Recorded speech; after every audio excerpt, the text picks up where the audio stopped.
We're live. Hi. Hey, everybody. I'm going to click record here and start the show. Hello, everybody, and welcome to this week's edition of the Media Boat Podcast. Just me this week. Just Matt. Mike is on a little mini vacay for a friend of the show's birthday. You can guess at home who that might be. Today is March the 5th, 2022. We're officially in March. Welcome to the best month of the year, in my humble opinion. This is the Media Boat Podcast. If you don't know what the Media Boat Podcast is, we are a podcast that brings you the newest news and thoughts in video games, movies, music, and television. Not necessarily in that order, but closer to that order than usual. So yeah, I'm just Matt this week, hosting a solo show. We'll just hammer out all the news and thoughts that I have this week. We will catch back up with Mike next week to see if we missed anything. But for now, let's go hit what we have on the docket. And we start, as we typically these days start, with the music section. And we start the music section with the Billboard Hot 100, the top singles in the US this week. Your number one hit is still We Don't Talk About Bruno from the Encanto soundtrack. Still hanging out there, number one, extending that record for longest time a Disney song has ever held that number one spot. Just an impressive run, just overall. Just families with little kids just won't stop streaming it. Well, and everybody, trying to do the treadmill at the gym really fast. I'm sure it's really gets you going. Whoever you may be out there streaming Encanto's soundtrack over and over again just to hear We Don't Talk About Bruno, it's working. Keep it up. Meanwhile, number two, Heat Waves by Glass Animals, still at that number two spot. ABCDEFU by Gale moves up to the 3 spot this week, climbing thanks to strength on social media. Easy on Me by Adele is number 4, and back in the top 5, Super Gremlin by Kodak Black. Moving on to your albums chart, your Billboard 200, your number 1 album is still the Encanto soundtrack. Number 2, DS4 Ever by Gunna. Number 3, Roll's Eyes, Dangerous, the double album by Morgan Wallen. Your number 4, though, is The Highlights by The Weeknd, moving up from last week from number 5 to number 4. And returning to the top 5, Sour by Olivia Rodrigo. Your new releases this week, in case you didn't like any of those options. So Happy It Hurts by Bryan Adams. Bryan Adams. Make sure you get that B. You really hit that B hard. Classic Objects by Jenny Haval. I'm not actually ever sure how to pronounce her last name. There's no vowel where you think there would be between that H and that V. So I'll just say Haval for now. Who Cares? ? So actually more like Who Cares? By Rex Orange County. And lastly, the one I'll be listening to, The Jacket by Widow Speak. Probably talk about that a little bit next week. In the meantime, here's your music and news for the week. We start with the American Song Contest. Yes, the American Song Contest, influenced, of course, by Eurovision, is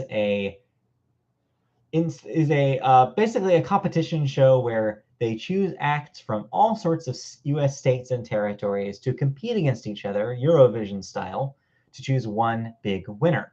They come with, I believe, an original song. I believe it has to be an original song.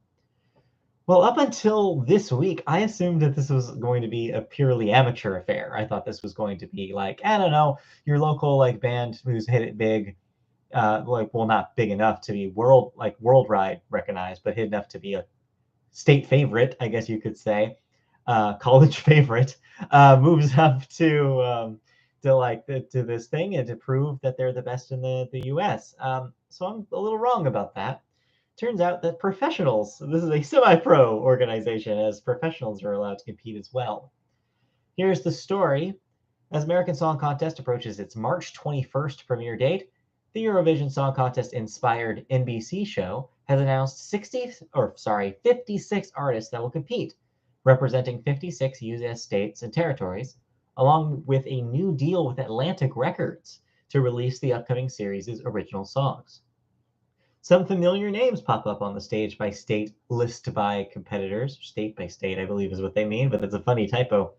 Including Jewel, representing Alaska, Macy Gray, representing Ohio, Michael Bolton, representing Connecticut, the Crystal Method for Nevada, Cisco from Maryland, and Alan Stone representing Washington, along with dozens not so well known outside their local territories.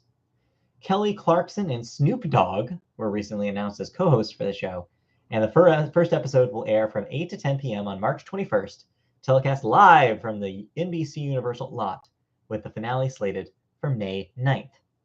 I'll be checking this out. I think it's an interesting concept. I've always been kind of jealous of Europe having Eurovision and us not really having an equivalent. I'm not sure how good this is going to be. Also, I feel like this fills a void left by my usual American Idol watching, which I used to do before the current NBC era kind of, I don't know, ruined it for me. There's only so long I can watch antics between Luke Bryan and Katy Perry before it drives me insane. So I've tuned out the ABC seasons more or less. But hey, this may fill that little gap. Moving on to our second and most bizarre story of this week. I swear this was not a fever dream that I had and spit out in the morning, waking up in a cold sweat. No, this is real and this happened. Video game developer Epic Games announced that it's bought Bandcamp. Yes, that Bandcamp, the online music store and community geared toward independent musicians. Terms of the deal weren't disclosed. Quote, fair and open platforms are critical to the future of the creator economy, says Epic Games, best known as the company behind Battle Royale game Fortnite. And also for that, Apple lawsuit that didn't end very well for them. Quote, Epic and Bandcamp share a mission of building the most artist-friendly platform that enables creators to keep the majority of their hard-earned money. I guess you also earn it by your hands because that's how you play guitar, but close enough. Bandcamp will play a, quote, important role in Epic's vision to build out a creator marketplace ecosystem for content, technology, games, art, music, and more. According to Bandcamp, under its revenue model, artists receive a net average of 82% of every sale. They also currently have a promotion called Bandcamp Fridays. Every once in a while, they make a Friday where all proceeds from purchases from the store goes to the artist. Nice of them. Whether or not that will continue under Epic's leadership remains questioned. However, important to note, according to Epic, Bandcamp will still operate as a standalone marketplace and music community, and it will continue to be led by current CEO and co-founder Ethan Diamond. So there's a lot of questions here. I'm a big fan of Bandcamp. I support them because they support independent artists, and I'm big on supporting independent artists. They seem to be the best in town for that kind of support, especially compared to streaming services like Spotify and Apple and what they take for each stream. So this is a little worrisome, though, because the risk that you always have when a big corporate overlord buys your little company, that it's going to change things. And maybe I'm not as worried as some people are out there in the music business. I do want to say, though, real quick, Bandcamp is still a business. It's still not necessarily like the perfect platform for independent musicians. This isn't like, paving over paradise with parking lot. This is not that. It's not like it was this perfect epitome of the greatest way for artists to sell music in the first place. But it was better than the alternative was. It provided an alternative that paid better than your streaming options did. So yeah, I admit that I could see why people are concerned, but at the same time, I am hoping that Epic keeps their word here and then lets Bandcamp pretty much just run themselves, do their own thing, because I think that's when they thrive, is when they're able to do their own thing and support their community the way they think the community can, is best supported. Does this mean a potential competitor arises, maybe another independent option? Maybe, but we'll see how this goes. I mean, also weird, somebody on Twitter pointed this out. This means that Harmonix, the rock band people, and Bandcamp are under the same umbrella, which is bizarre to me, and some sort of thing in the activated in the back of my mind. It got me really excited for more independent music on Rock Band for a second. But I was like, no, those things aren't guaranteed. It's just could happen, I guess. But This is just my brain. This is what I think about every day. Let's move on to there's no thoughts this week. No music really like notable to talk about, and that means we can safely move right on into the video games section. We start with video games with the new releases for the week. We have Spellforce 3 Reforced, which is, I guess, a reboot, like not a reboot or remake, a re-release of Spellforce 3. That's coming out on a PS4, PS5, Xbox One, Xbox Series X, and PC. Chocobo GP coming to the Switch. That is your Chocobo racing game.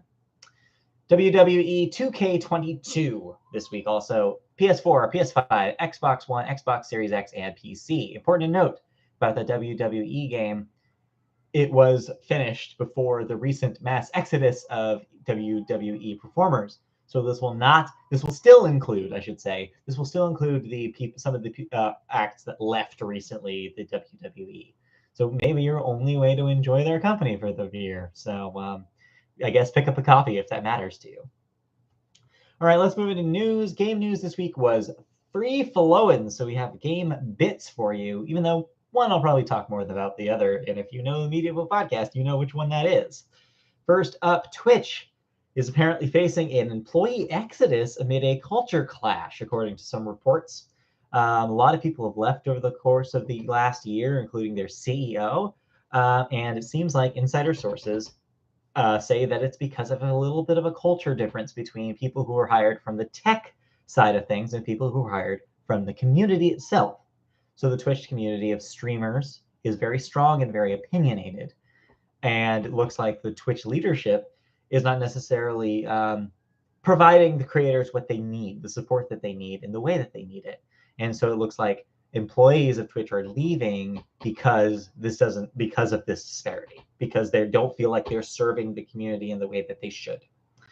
And it'll be interesting to see if some of the more visible online presences that work on Twitch will say anything about this. Will it have a statement at all? Or if they will themselves maybe leave for other opportunities. I don't know. But what this could lead to, hopefully, is a better like understanding of the community and what the community needs, and maybe more employees at the company that work toward that goal. Because if Twitch is such a specific business at this point, it needs to focus on what matters, the people that keep it running, and those are the streamers. Those are the streamers that put in day in, day out so much work into making their streams enjoyable for the community. So hope that they get that resolved, and that more people that work there realize what they're dealing with, realize what the potential of their community. Next up, we have a lot of video game related industry fallout after the Russian invasion of Ukraine. A lot of companies have been called out to pull their services from Russia in order to kind of as like another way of pulling sanctions. We kind of talked about this last week about like what we could do to do it, and really person by person, only so much we can do to help the people of Ukraine is direct support, direct aid. But companies are seeing opportunities to basically pull business from them. So real quick, before I go into the companies that are doing this, I just want to say I'm a little, I don't know how to put this, maybe leery about maybe this being the perfect solution. The problem I have with it is that this doesn't really affect it affects the economy, and I get that, and that affects the country as a whole. And that, exactly like I talked about last week, is a way to combat Putin and what he's trying to do there. But what the other side of it, unfortunately, is it affects innocent people who just happen to live in Russia. If you don't provide these video games to them, they're going they have nothing to do with what the government has chosen to do here. It's affecting them in kind of an unfair way. So I'm not a super big fan of this kind of action. But Ukraine apparently is the one calling for this. They apparently were kind of trying to egg on companies to be like, stop supporting Russia. So it's a complicated, layered issue. It's like, I don't want to say that I don't want to acknowledge Ukraine's wishes, but at the same time, it's like a lot of people in Russia were just live there and are living their life, and they should not be punished for the thing that their government did. That they have no power over. essentially. I don't know. It's complicated. I'm not an expert, so, take everything I say with a grain of salt. But hey, there's news to report, and that I can do with confidence. So first up, Microsoft has chosen to suspend all sales of products and services in Russia. Microsoft was one of a couple companies that were specifically called out by the Ukrainian government to withdraw their sales, and they did so. Sony, meanwhile, quietly pulled Gran Turismo 7's Russian release. That was their big console release last week. Not surprising that they would be like, put a pause on a Gran Turismo until they realize what the market looks like going forward. Similarly, Electronic Arts also pulled its games from sale in Russia and in Belarus. They also removed Russian teams from a lot of their sports titles, including their hockey and soccer titles. Meanwhile, the Pokemon Company, which we'll talk about more in depth in a moment, they've said they're going to donate $200,000 for direct aid in Ukraine. I thought this was nice of them. Could they have donated more? Absolutely. Pokemon is a juggernaut in money-making terms, but hey, it's something, I guess. And they are a global, international Pokemon, international company. So to see them doing work internationally is good. Outside of current events, Resident Evil 2, 3, and 7 are officially going to come to PS5 and Xbox Series X in graphically upgraded editions. So that's exciting. If you held off on the remakes of Resident Evil 2 or 3, which I hear are very good, and the more recent Resident Evil 7 Biohazard, now here's your opportunity to play it in up-resed glory. So check that out if you have PS5 or Xbox Series X very soon. But Nintendo news: EVO 2022, the annual fighting game competition. EVO, by the way, as we reported last week, recently bought by Sony. They are under the PlayStation umbrella officially. They put out a statement this week saying that Nintendo has chosen not to submit Super Smash Bros. Ultimate or any Super Smash Bros. To EVO as in any official capacity. So classically, Super Smash Bros. Melee has been a common element in EVO and has been a very popular part of it. To see Nintendo be like, we're not going to play ball anymore is depressing for a lot of fans of the Smash community and fans of EVO who want to see that kind of that tournament held there. This could be, so they've had a complicated relationship before this already. Nintendo has repeatedly had issues with their existence in EVO and in the fighting game community. It's not how I guess they want to view Super Smash Brothers. They don't want to really see it in that kind of competitive light. That being said, there's two other wrinkles that kind of add layers and complicate this a little bit. One, the purchase by Sony. It could be that Nintendo doesn't want to necessarily do business with a company that's owned by a rival. Unlikely, but possible. The other reason is because they did actually sign up with a different company to do Super Smash Brothers tournaments. Again, that kind of argues with my point I just made about them not viewing Super Smash Brothers traditionally in a tournament competitive style light. But maybe they have their own ideas for it, and they don't want EVO to kind of ruin what they're planning for that. I don't know. Either way, it's weird and it's unfortunate for the fighting game community.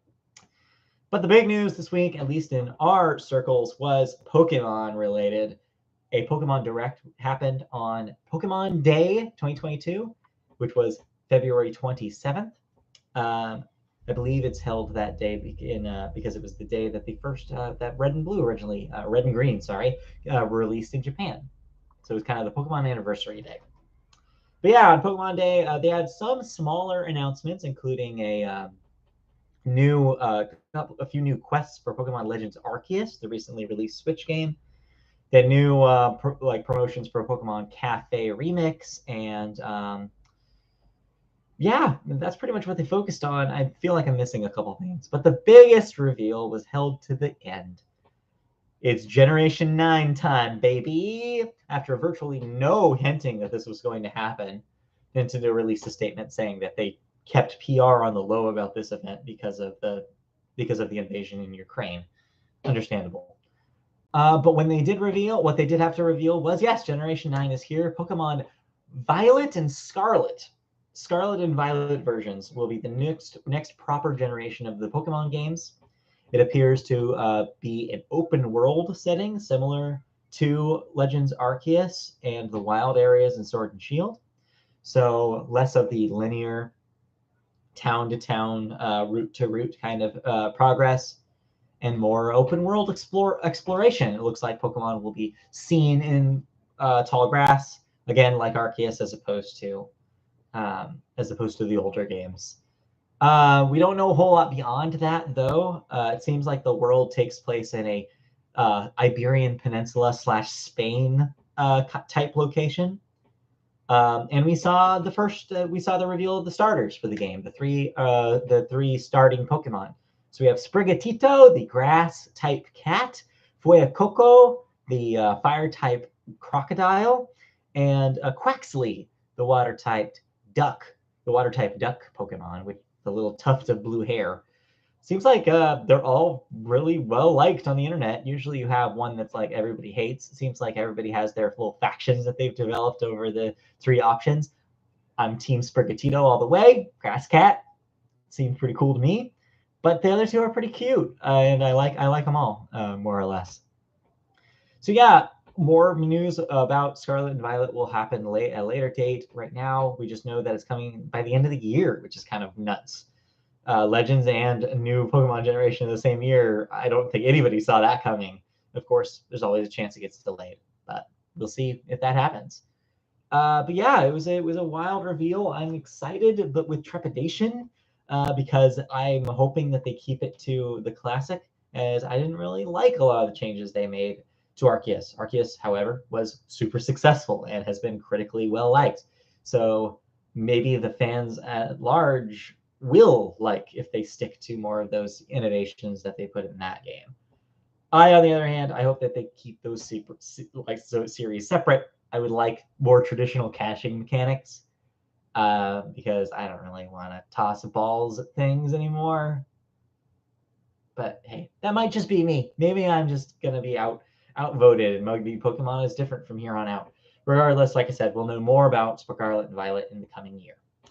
All right, let's move on. Just a couple of thoughts real quick. A couple of games hit my radar this week. First up, there is a demo out for the incredibly anticipated Kirby and the Forgotten Land on the Switch. That game comes out in just a few weeks, the end of the month here. But there's a demo out right now that you can play for free on the Switch. You can play it single player and or co-op with a buddy. And it gives you quite a lot of content. 3 full levels of Kirby the Forgotten Land. And it's a lot of fun. I played this in one sitting. It controls great. Kirby is fun to move around. Kirby's new abilities, like the mouthful mode abilities, are fun to use, and they're really flexible. You can kind of ditch them whenever you want, get them back whenever you want. But the one thing I was kind of surprised to see is, even though the trailer seemed to hint at an open world kind of feel, this is not that. This isn't even really as open as Mario Galaxy was. Sorry, not Galaxy. Odyssey was. This is more like Mario Galaxy. This felt like Mario Galaxy or Mario 3D World, in which that it's a 3D game, but it's very much like you more or less know the barriers of the world that you're traversing. In fact, what it feels like the most is a Kirby game. It feels like they found out a way to translate the feeling of a 2D Kirby game into 3D without losing really anything. It's amazing how much of a comparison it is. Like, they could have just, if they wanted to, they could have just made this a Dreamland title, and I think nobody would have batted an eye once they played it. That being said, it feels new at the same time as feeling kind of classic, and they really struck a great balance with it. And stuff I was maybe a little worried about with the translation to 3D, like aiming enemies that you're spitting out of your mouth, or attacking things in the 3D space in the way that Kirby does with copy abilities, feels better than I imagined. It looks like there's a little bit of like aim assist happening to help you with especially projectiles, which is good. And yeah, so it translates to a really fun Kirby experience. So yeah, give that a check. Check that out on Switch if you have a Switch, and download that for free. It's a brainer. We're going to be playing the hell out of this one, so get excited to hear more about Kirby in the coming weeks. But yeah, for now, the demo was good. It seems like this game is going to be a lot of fun. And then I also played something that was not been a lot of fun for me, unfortunately. Well, guess what, guys? I called it. Puzzle Quest 3 is exactly what I feared it was. So, big fan of the first two Puzzle Quest games. They're classics. I love the combination of RPG elements like picking up loot and customizing your character and leveling up abilities, combined with Bejeweled, essentially a match 3 puzzle game. Great, perfect. If it ain't broke, don't fix it, right? Except in order to make it free to play, which is the recent direct pivot that they had, not recent, even like 10 years ago pivot that they had with the series, they've had to change a lot about how the game works. So we've had Marvel Puzzle Quest, we've had I forget the other versions, but yeah, like all sorts of different experiments that they've done with the game to make it more free to play friendly. And what it's created is kind of a monster. So many timers and cooldowns and currencies and it's just a way to drown in it. I was hoping that calling this game Puzzle Quest 3 was going to be returned to form. Even if it is free to play, I was hoping it would be closer to those original games in gameplay and features. I was deathly wrong. I was so wrong. So this is out on Steam and Android phone right now. iOS release seems to be later date. And yeah, it's got the trappings of the traditional Puzzle Quest games, a fantasy world, more traditional loot, like that kind of powers, those kind of similar powers where you're adding gems to the field or doing extra damage or doing like type-based like poison damage. But beyond that, everything else seems to borrow from the free-to-play games. So for example, when you get loot, it's on a timer. Typically, if you can't open it immediately with a key, you have 3 slots for treasure chests, and you can only have 3 slots at the beginning of the game. You're leveling up your gear, but it's all like crafting based. You have to get stuff to do that. And the actual gameplay of the match 3 has changed. For the first time, they are not just doing classic Bejeweled turn-based gameplay. Instead, what they've done is they've ruined it, in my opinion, by adding more depth to it. After you do an initial match, you then have a timer that elapses. You have like 30 seconds, 20 seconds, I think. 20 seconds then to continue doing matches, to do as many as you can basically in that 20 seconds. So this means if you move one and that presents an opportunity elsewhere, you can immediately do that new opportunity. I don't love this. I don't like this because it just doesn't feel as strategic. It feels like more mishmashy. I got a similar feeling from Pokemon Cafe, Cafe Mix, the mobile free-to-play Pokemon game. If you are able to do several things in a row, it doesn't feel as strategic to me. It's like I want to just do one move, then my opponent does something. Then I do a move, the opponent does something. One thing I do like, though, is that the opponent does not actually play the game anymore. The opponent is fighting you. They will do an attack when it's their turn, but they will not change any of the gems on the field, except for if a power does that. For example, if they use a power that removes a skull from the field or adds a skull to the field. But they are not matching. They are not doing any active matching between your moves. Again, I guess that's fine. I like that part of it, but I don't like I just wish that they had just made this a normal Puzzle Quest game. They just made it just one move at a time. I just like that better. I don't know. Maybe it's my brain, but I just like that better. So I'm sticking around with it just to see if it maybe gets to a point where like I feel like I'm like not rubbing against it in kind of like a frictional way. But so far, it's just felt like friction. It felt like every step of the way it wants to keep me from enjoying it, the classic free-to-play way. So yeah, also I'm struggling with it. I don't love it, but it's still Puzzle Quest, and I want so badly to play Puzzle Quest again. They should really just they should just do re-release Puzzle Quest 2 at this point. That's where I'm at this point. Just put it out in a form that I can buy it again, please, because I just want to play that game. That's all I want to play. Anyways, let's move on out of video games and into the television section. And we always start television with the sports corner, I would point, but there's no sports to point at. So I'm just going to kind of point in this direction. Our sports corner begins on a sad note. Anybody who's been following baseball knows that the lockout continues.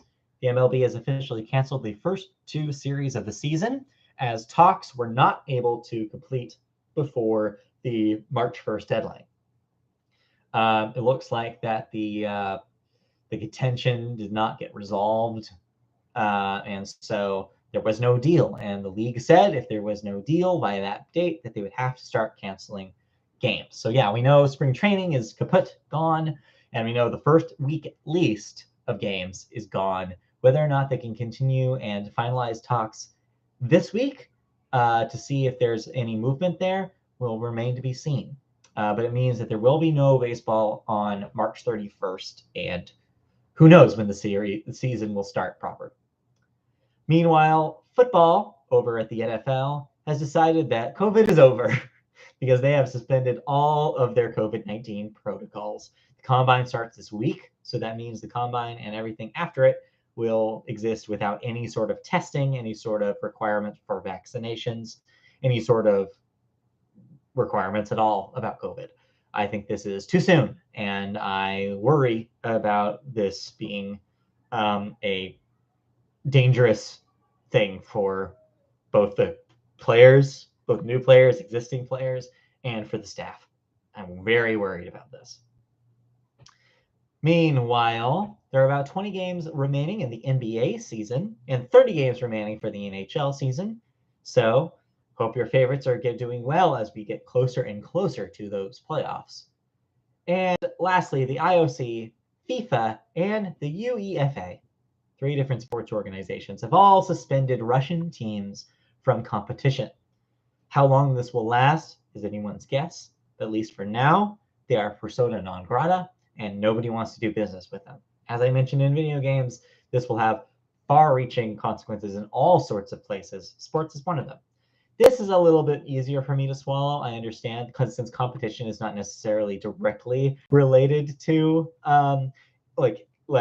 individual compensations, then I'm okay. I just worry about the individual athletes who unfortunately do suffer from this and cannot compete on the level that they'd like to compete. So yeah, I don't know. I'm torn about it, but it's at least a little easier than to understand, but I don't know. So that's the state of the world, guys. Hopefully it gets better. Let's move on to some television news. First up, Sony. They made news this week in the anime community is that they finally dropped the other foot, or the other foot? The other shoe, I guess. The other shoe finally dropped for Funimation. So Sony had previously owned Funimation, the anime streaming service, and Crunchyroll was its biggest competitor. Not so anymore. They ended up purchasing Crunchyroll for $1.75 billion in cash from AT&T back in 2021, bringing together. So now they are effectively merging, finally, their two anime streaming services. Announced that Crunchyroll subscribers will have access to the library and simulcast content previously available only on Funimation starting on March 1st. So this has already happened. This means that if you have a Funimation account, it's pretty much useless to you at this point. I believe there's a free trial that you can jump to for Crunchyroll, but having Funimation will not give you Crunchyroll. That's important to note. You have to physically cancel your Funimation account and make a new account over at Crunchyroll. Sucks, but it's what you have to do. Under Sony's ownership, the anime division has now been redubbed Crunchyroll LLC. Sony said merging Funimation content into Crunchyroll will create, quote, a huge benefit for new and existing subscribers who no longer have to pay for two services.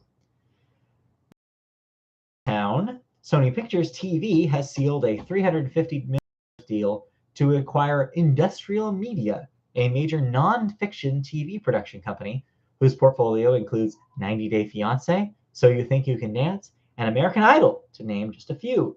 Sony Pictures would become the majority controlling interest in the studios that sees current competition and reality shows across TLC, Netflix, HBO, Hulu, Fox, and ABC. I mean, just hearing what they own is a good enough excuse for why they would do something like this. This is big business. 90 Day Fiancé has been huge for TLC. So You Think You Can Dance is an institution at this point. And American Idol is still American Idol. It's one of the most popular programs on TV. So getting such a big powerhouse in reality television is a good move if you're Sony. Then let's move into a little bit of some television bits for you to wrap up the week in TV. Netflix has officially paused all Russian projects, so don't expect to see any Russian programming on Netflix's service anytime soon. Netflix also said that they're going to adapt the mobile app's Trivia Crack for a daily interactive game show. Yes, daily interactive game show. I know what you're thinking out there. If you're anything like me, you're like, hey, remember 1 versus 100 on the Xbox 360? This could be it. I mean, it's probably going to be closer to something like IQ. Hey, remember IQ? But I'm willing to have another kind of zeitgeisty interactive trivia competition. So, hey, I'm not in love with Trivia Crack as an existing app or a name, especially, but this could be a neat idea. Next up, Futurama fans were happy this week when it was announced that John DiMaggio, after we talked about this, after negotiations did not go well initially about him returning as the voice of the character Bender, he has finally agreed to join on. I guess they finally offered him a number that he felt was reasonable for all of the voice casts combined. So congratulations. This means that Futurama fans can watch the new reboot season on Hulu without trepidation. Next up, Disney Plus, speaking of other shoes finally dropping, has confirmed that the Netflix-produced Marvel series Daredevil, Jessica Jones, Luke Cage, Iron Fist, The Defenders, and The Punisher will all move to Disney Plus for streaming rights. Also, all seasons of Agents of S.H.I.E.L.D. will join the Disney Plus collection as well. So this is an interesting move. This is not okay. It's an interesting move for a couple of reasons, but it's not surprising. Anybody that figured that that Disney, the new Disney, was going to know that eventually that Netflix deal was going to expire and that they would move that stuff to Disney Plus. But the interesting wrinkle here is that a lot of that Netflix content was mature rated content. Like Netflix was making Netflix style shows in that universe. Shows like Daredevil, Jessica Jones, and Luke Cage. They got really gritty and they got really violent and dark in a way that most Disney Plus content isn't. Yes, Disney Plus has moved outside of that realm for a couple of exceptions. I think notable here is the Beatles Get Back documentary, not edited for content at all. So I guess I'm a little surprised that they're willing to just move this stuff over as is and retain the Disney Plus and not move them to Hulu, where I thought they were going to go. Disney owns Hulu, and it would make sense for that kind of content to be there. That's kind of where they sequester their FX content, for example.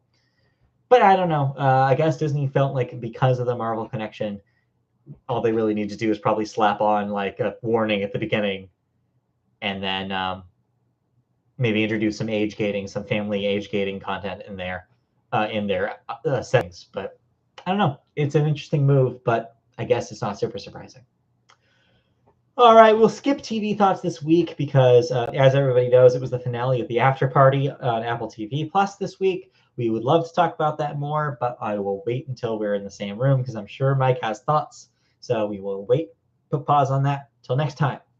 I'm also still in the middle of the Genius, the Kanye West documentary on Netflix. Still haven't finished that up. We'll probably wrap that up for you and talk about it next week as well. No cancellations or renewals, no deaths this week. So let's move on to the last segment, movies, where we always begin with the the weekend box office numbers. I can talk. I swear I can. Your number one movie is still Uncharted with another $23 million. That's sitting pretty at $83 million domestic. Number two, Dog with another $10 million. That's at $30 million. Number three, Spider-Man No Way Home with $5.8 million, adding to $779 million. Woo! Number four, Death on the Nile with another $4.4 million at $32 million domestic. And rounding out your top five, Jackass Forever with another $3.1 million, making a total domestic total $52 million. In case you're wondering about Studio 666, the recent release with the Foo Fighters, making a horror movie, only made $1.5 million.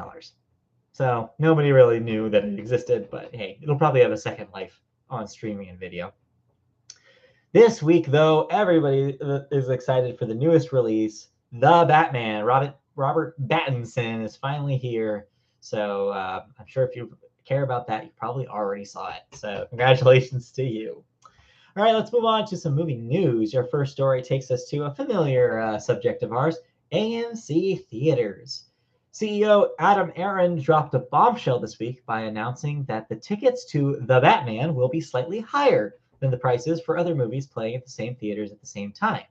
He said this during an AMC earnings call. According to Entertainment Weekly, AMC is charging an extra $1.50 on adult tickets for The Batman in Los Angeles. Quote, this is all quite novel in the United States, but actually, AMC has been doing it for years in our European theaters, said Aaron. Indeed, in Europe, we charge a premium for the best seats in the house, as do just about all other sellers of tickets in other industries. Think sports events, concerts, and live theater, for example.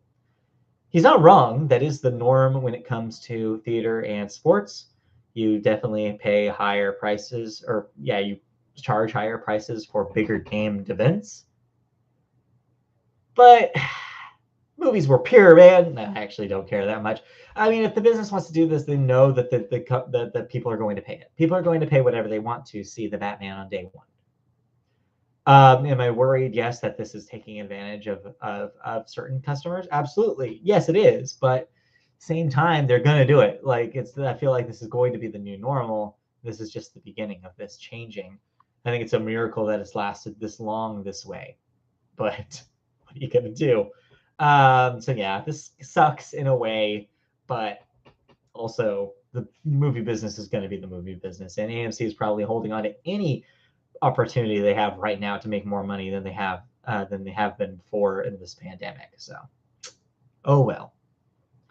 But moving on to the biggest movie news of the week, the Sag Awards happened. Sag Awards are often a pretty good bellwether for telling how Oscar season is going to go. Apple original film's Coda won the big prize of Outstanding Performance by a Cast in a Motion Picture, with Troy Kotsur picking up a win for Supporting Actor, while Jessica Chastain and Will Smith won their respective lead acting categories.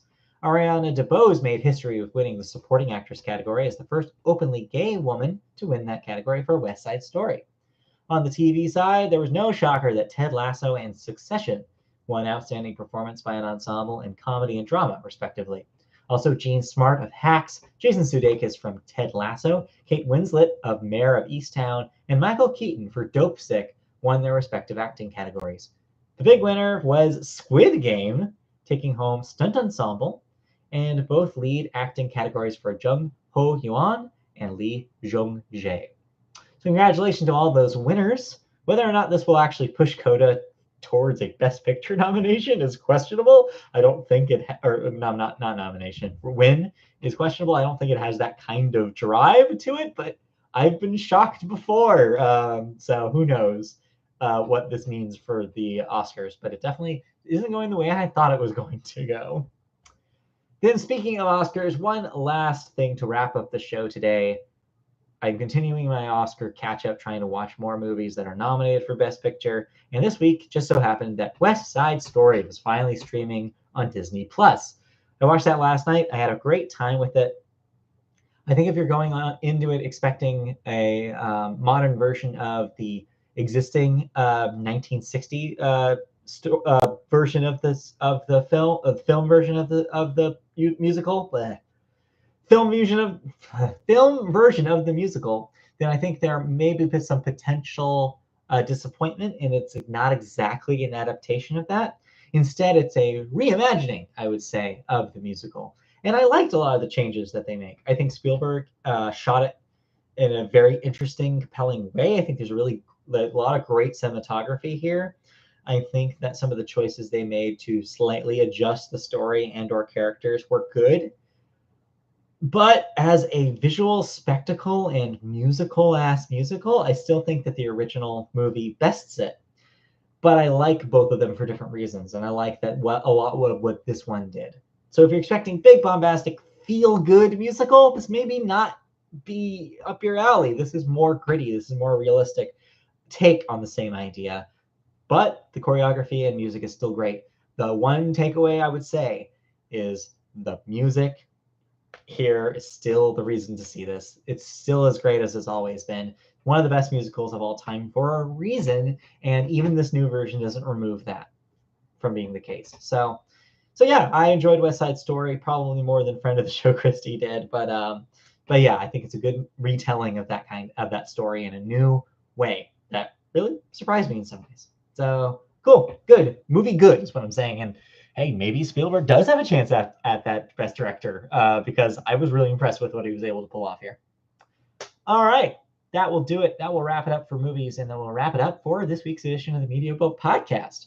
We will be back in full force next week. Mike will be back. We will have full thoughts that we missed this week. We will have more news. We will have all sorts of stuff for you. So stay tuned and wait for next week, and we'll be back with more Media Boat Podcast. If you want to see us live on YouTube, you can go to youtube.com, search Media Boat Podcast. You can also find us in audio form. Media Boat Podcast is where you'll search and stuff like iHeartRadio, Spotify, unfortunately, Apple Podcasts, Google Play, wherever you get your podcast. Just search our name and you'll find us, Media Boat Podcast. One quick note, programming note for you. It is March, and if you're a long-time listener, you will know March is when we get mad. We're currently doing a March Madness Bracket Showdown on our podcast feed. Episode 1 of that will be released this week, so get excited. We are making a bracket of the best Disney animated musical songs. So a few years back, we did a bracket for best animated Disney musical or animated film, I think. We were more broad with that one. This time, we're focusing on the songs. We have picked one song per movie to compete in a 16-song bracket to decide what is the best of all time. We've already begun that process and we will continue that process through the rest of the month. So ending by the end of March and choosing one song to rule them all. If you want to tune in and listen to that, you can download those episodes on our podcast feed. Again, search Media Boat Podcast on any of your podcast services. What are the other plugs? Oh, social media. We're on social media networks like Twitter at Media Boatcast is our handle on there. Search our name, Media Boat Podcast, on Facebook to find us there. And if you want to email us, if you have questions, comments, any feedback you want to give us about the show, please email us at mediaboatpodcast@gmail.com.